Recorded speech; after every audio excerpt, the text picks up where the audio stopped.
So this section is titled Finding Missing Sides of Right Triangles. So by the end of the lesson, you will be able to find the missing sides of special right triangles by using 30, 60, 90 and 45, 45, 90 rules.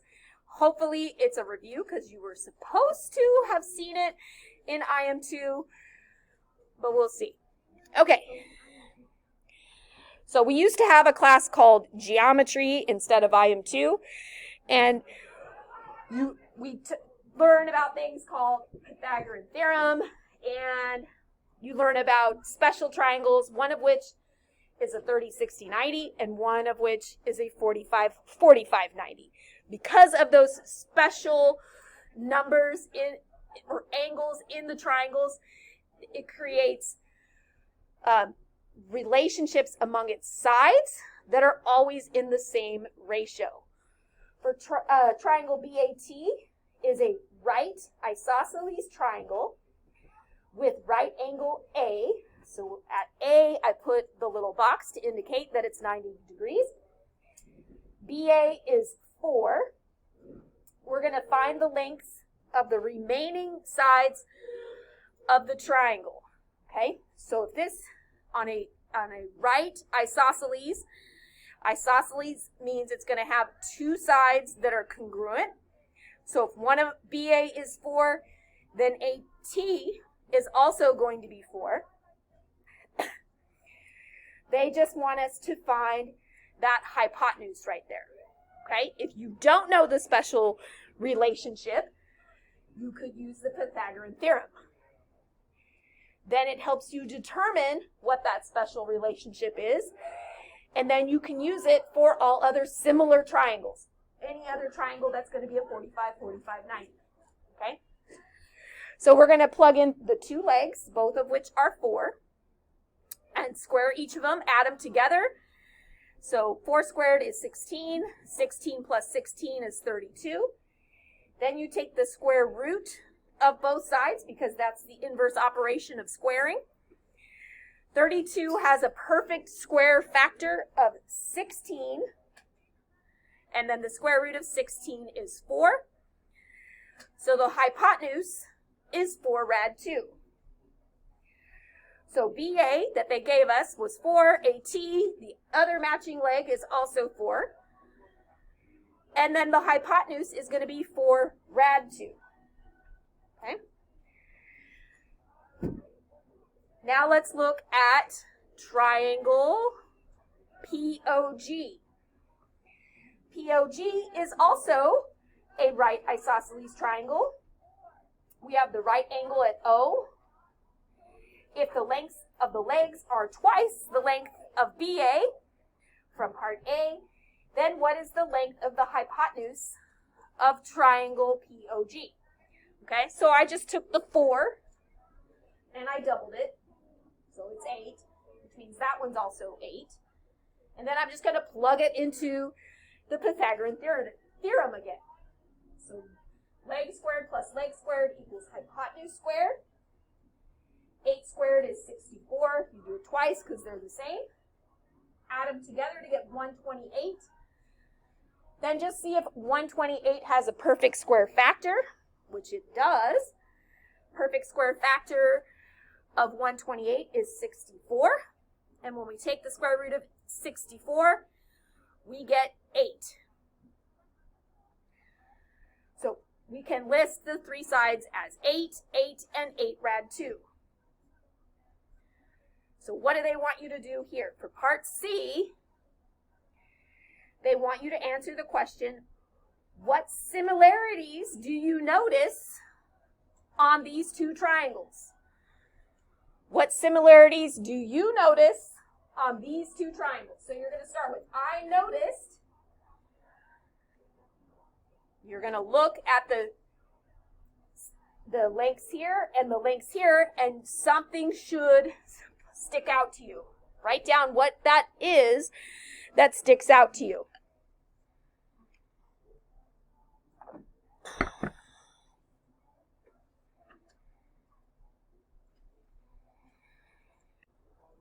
Look at a 45, 45, 90 and we're going to look at an equilateral. What special traits do each of these special triangles have? An isosceles right triangle has a 45, 45, 90. It has two congruent legs. And then on an equilateral, we have 60, 60, 60. And all three sides are congruent. Okay? What you're going to notice is that if we were to drop from this vertex down to the opposite side, it would split that angle in half. What's half of 60? 30. And that would create a right angle down here, and that would give us our 30, 60, 90 triangle. So whatever the length of this side, whatever the length of that side is, if we drop it straight down, it would cut this in half. So if this was x, this would be double x. Or you could call this x and this 1/2 x. And that creates the 30, 60, 90 special right triangle. And these are the side length relationships for the special right triangles. So as Kendall said, we have x, x, x rad 2. And then on the 30, 60, 90, the short leg is x, the hypotenuse is double. And then the longer leg is x rad 3. Okay? So you can take any 45, 45, 90, it's going to have that relationship. You can take any 30, 60, 90, it's going to have that relationship. Some multiple of it. Okay? So let's try two of them together. So the first one, in example number 1, is a 45, 45, 90, which means this leg and this leg are congruent. So if this leg is 6, then this leg is 6. For the hypotenuse, we're simply going to take 6, multiply it by rad 2. Leave your answer as a radical. Unless the directions tell you to change it to a decimal, just leave it as a radical. Okay? For example, number 2, we have a 30, 60, 90. And the only side they gave us is the long leg. Okay, so the long leg is the ratio of x rad 3. So we need to divide it by rad 3. So we would have 2 over rad 3, but then you have to do this thing called rationalizing the denominator. Okay, so when you rationalize the denominator, you have to multiply both the numerator and the denominator by that denominator. Okay, so 2 times rad 3 is 2 rad 3, and rad 3 times rad 3 is rad 9, and the square root of 9 is 3. Okay, that's called rationalizing the denominator. If you need help practicing rationalize the denominator, let me know. Okay, but that makes this side 2 rad 3. The hypotenuse should be double that, so it's going to be 4 rad 3 over 3. We're going to save 3, 4, and 5 for you guys to do in your groups of 4. Anybody still writing? Yep, okay. Top of this page says, but what if we have a special triangle that is, what if we have a right triangle that is not a special right triangle? It does not contain an angle that is 30, 60, or 45, so it's not going to follow in either of those two patterns.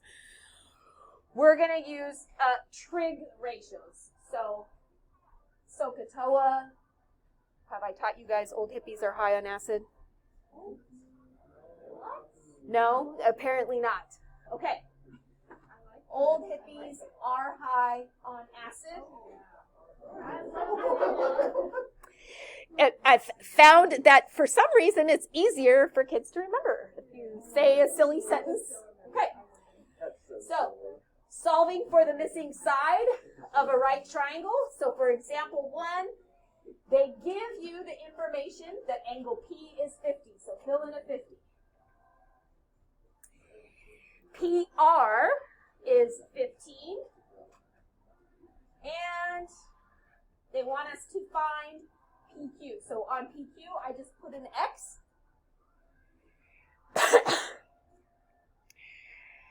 So then I just need to determine which of the three trig functions I'm going to use. So from the 50-degree angle, this side is opposite, but there's nothing there. There's no measurement. There's no variable. So we're not using opposite. We're using adjacent and hypotenuse.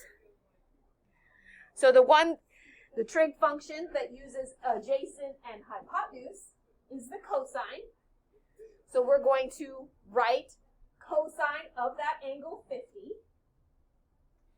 Set it equal to the adjacent, which is x, over the hypotenuse, which is 15. I always make it into a proportion and then do the cross product and solve. So I simply put a 1 in the denominator so that I have that proportion. If you have a teacher who taught you a different way and you're good at it and you've memorized it, stick with it, okay?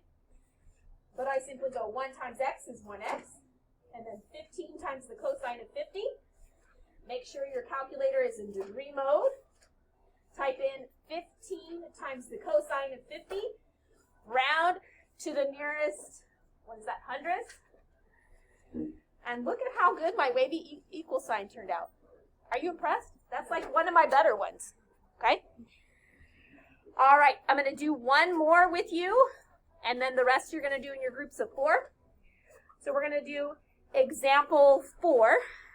So on example 4, they have the angle measure of 48. They have the opposite side, and then the variables on the hypotenuse. So the trig function that uses opposite and hypotenuse is sine. So you say the sine of the angle measure is equal to the opposite, which is 14, over the hypotenuse, which is x. Make it into a proportion by putting a 1 in that denominator, and then you can do the cross product. I prefer my variable on the left. So because I prefer my variable on the left, I go x times the sine of 48, set it equal to 1 times 14, which is just 14, right? To get the x by itself, I do the inverse operation of multiplying by the sine of 48, so I divide both sides by the sine of 48. Again, make sure your calculator's in degree mode. Type in 14 divided by the sine of 48. And then round to the nearest hundredth.